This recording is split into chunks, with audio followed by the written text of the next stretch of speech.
Business owners and other organizations in the center of the Circle City are trying to figure out their next steps following that tornado. Some have chosen to go ahead and begin cleaning up the mess, while others are trying to get a grasp on what needs to be repaired. WDHN's Aaron Dixon has the story. Made some damage and impacted this green Subaru right there, but this thing here. Businesses and organizations trying to figure out their next steps after a tornado swept through the center of the Circle City.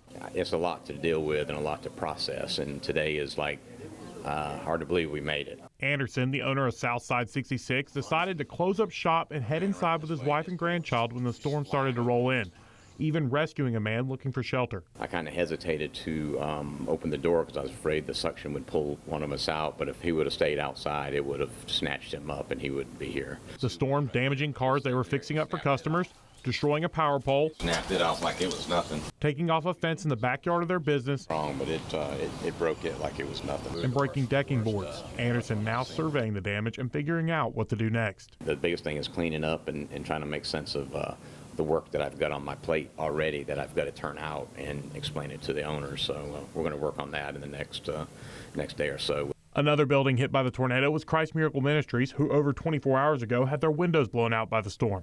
But now those windows are boarded up. I wasn't disappointed because I know this is, this is God's hand.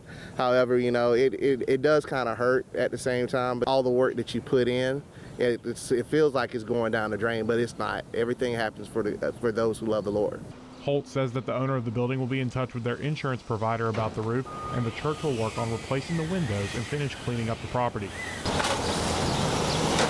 Crews at the laundromat could be seen cleaning up the property and removing the damaged parts of the roof and replacing it with new material. While a disaster relief team down the road cleaned up the Salvation Army property from tree damage. In Dothan, Aaron Dixon, WDHN News for the Wiregrass.